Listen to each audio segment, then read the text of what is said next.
Time has come to bump the EXR up to 80 volts.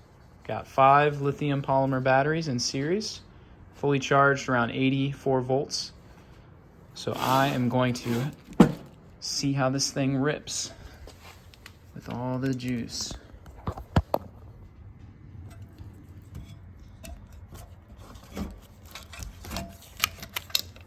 So you can see I soldered up custom connector, all the Traxxas plugs.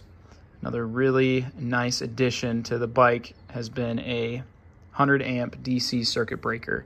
Before I had an inline fuse, I had 30 amp, 40 amp fuses, and they just kept popping. So this has not popped yet, and it's a nice kind of quick shut off as well that I can quickly turn it on and off, disconnect power.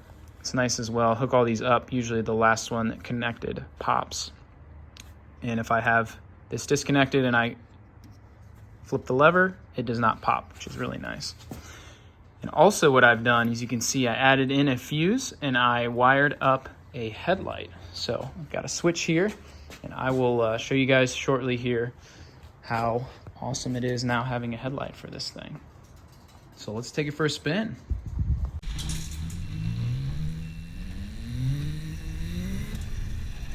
Oh yeah.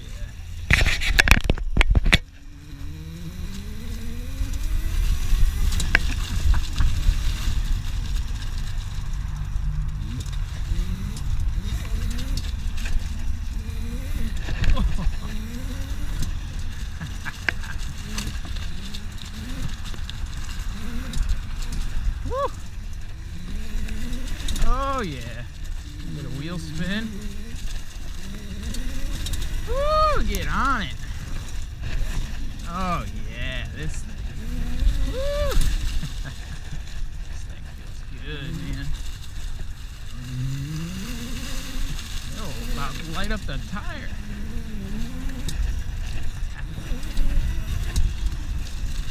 Oh yeah. This thing feels very much like my gas Honda XR100.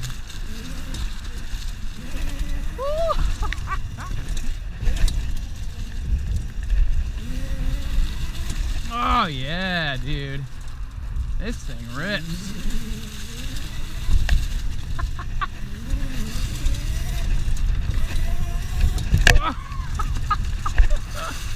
Picks up the front wheel. A little sitting back and pulling up on the bars a little bit.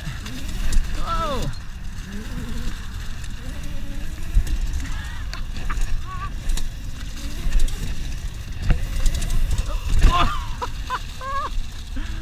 Oh man, that is too fun. Let's do a top speed run. Oh yeah, let's go. Woo! Need to get a front brake on this bad boy. Oh. I've got the EXR and my 91 Honda XR100 side by side. So fun story, this bike here on the left, my Honda XR100, I got when I was like 7 years old, my first dirt bike. My dad and I were partners on it. He paid $300, I paid $50. So it's cool that I still have my first bike, and it's perfect for putting around the yard. I think stock horsepower, it's rated to about 6 horsepower, and with my calculations of roughly 80 volts with 60 amps of current going through, which I'm basing that off of, I kept popping the 30 and 40 amp fuses when I was on 48 volts. Then I bumped it up to 60 volts, and now it's 80 volts. So I'm estimating roughly 60 amps of current flowing through. That calculates to about, I think it's close to 5,000 watts, which is about 6 horsepower. So on paper, they're pretty much the same, and the feel is about the same as well.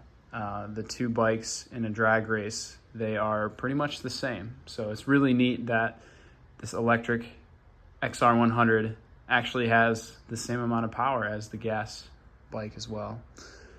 And just some little updates on the EXR. Got the headlight, I'll go ahead and show you guys now.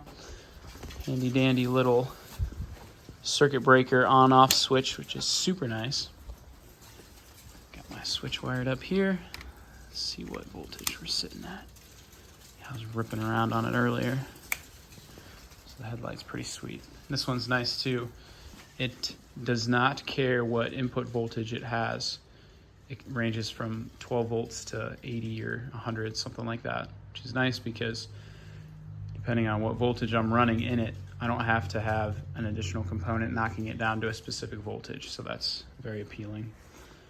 Some things to come are, I actually just received this in the mail today. When I bought this bike, it was missing the left side foot peg and kickstand. So I got this in the mail. I got it used on eBay for like 15 bucks. So I think I'm gonna fabricate a custom kickstand because this bike, the previous owner rearranged the rear suspension geometry a bit to play nice with mounting the motor. So it sits up higher.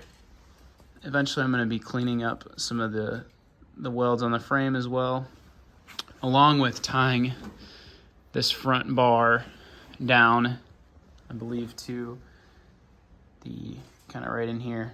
So tie the frame together, which will strengthen it up as well.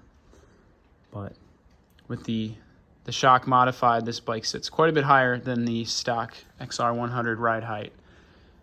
And yeah, other thing that I have coming is a new front brake cable. You can see here the part where it mounts on the hub is broken, so this is aluminum. I'm going to take it off and get the geometry to where I can mount the front brake cable. Here is what it should look like.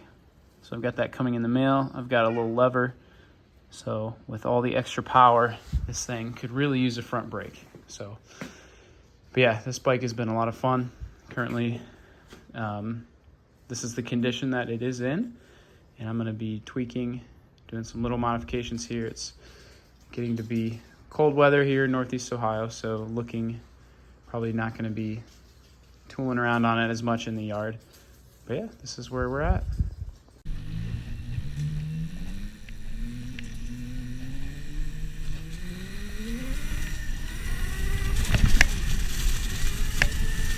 Oh yeah.